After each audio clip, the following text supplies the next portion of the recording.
what a beauty. By golly, I think I'll buy a new car. Say, Millie, how long have I had the old one?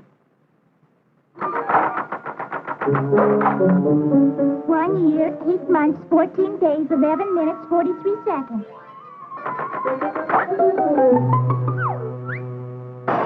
3 o'clock, boss.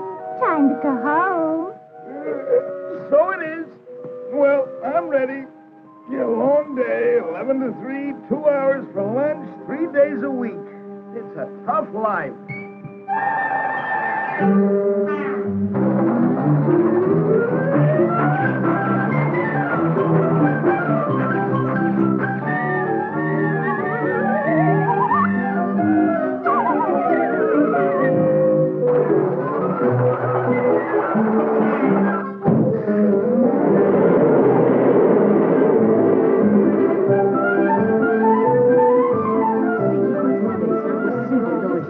I've never eaten anything so fattening in my entire life. Give me license number WJK-412. I did 3 hearts. 3 no trump. I passed. Do you mind if I pass? Certainly not. Go right ahead. Thanks.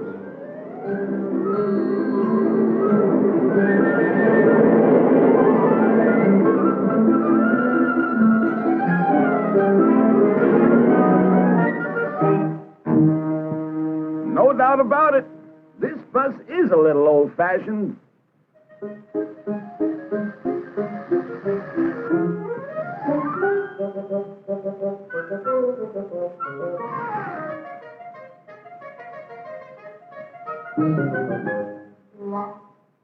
Well, that was delicious.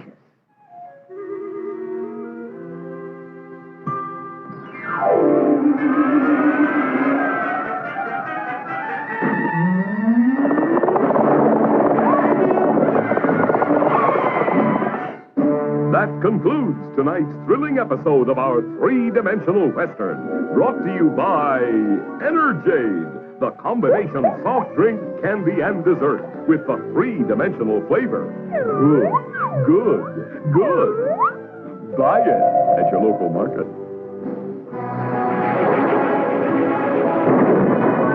21st Century Cars presents your personal master of ceremony. Hello, folks. Say that. Now we are going to bring you a special entertainment feature which will show the development of the automobile. Oh, Pop! I want to see another cowboy picture. Quiet. I beg your pardon? Oh, not you. Say, those new models look terrific. They are terrific. You should see what your grandfather used to call an automobile. Okay, Sam, start the show.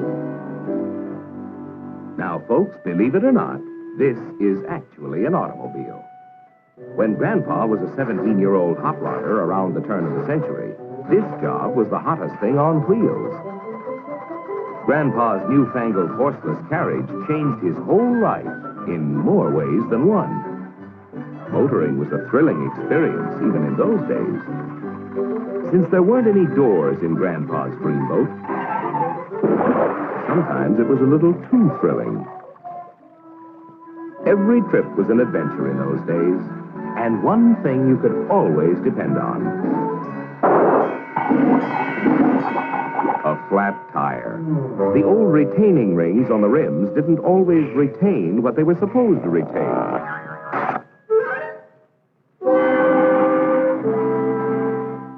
Shock absorbers hadn't been invented yet, and road conditions were ideal for testing the fatigue and failure points of automobiles and drivers. Grandpa's car didn't have much acceleration for passing, so he found himself on the wrong side of the road for longer than he should be. Caught out at night, Grandpa's gas or oil headlamps weren't much competition for a couple of fireflies. The little speedster had no top, and it was far from comfortable in an unexpected shower. The windshield was a great improvement. But without a wiper, even Grandpa's 20/20 vision couldn't keep him out of trouble. The runabout didn't have a self-starter, and often the 10-horsepower engine didn't respond to the hand crank. Occasionally, even on good roads, individual parts failed without warning. Axles snapped. When drag links and steering knuckles failed, it was hard to tell what might happen.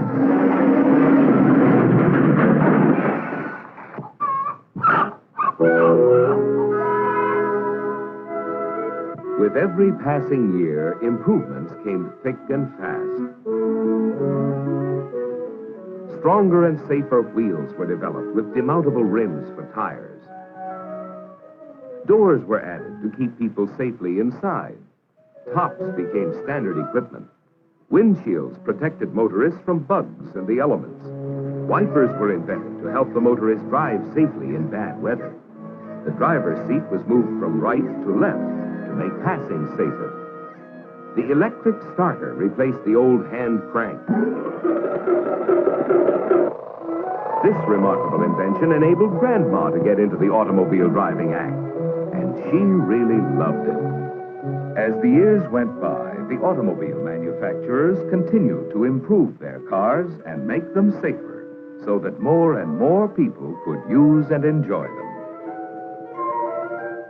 Press steel wheels for greater strength, stoplights to warn following drivers, rear view mirrors, four-wheel hydraulic brakes to increase stopping power, bumpers to add more protection, rubber-covered pedals to keep feet from slipping. Safety glass increased passenger protection tremendously. Welded all-steel bodies and all-steel tops meant more strength and safety. Bumpy roads were smoothed out with shock absorbers, and Grandpa could sail along in comfort and safety. Through the years, the automobile changed from a novelty to a necessity. It created a new way of life. It provided a whole new concept of transportation for industry. And we became a nation on the move for work and pleasure.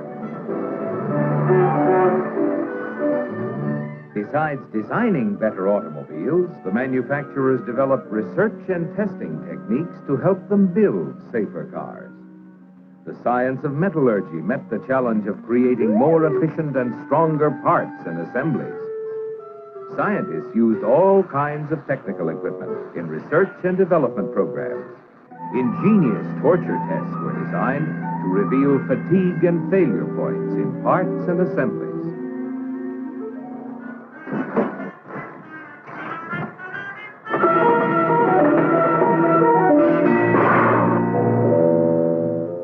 And like the parts and assemblies, the cars themselves were tested under all kinds of driving conditions to make sure that they would operate with maximum efficiency and safety. At the end of the rugged test run on the proving grounds, they were disassembled down to the last bolt and checked and studied in minute detail. Year after year, manufacturing processes steadily improved to make sure that every automobile that left the factory was in good working order. Each car was subjected to more than 2,000 inspections.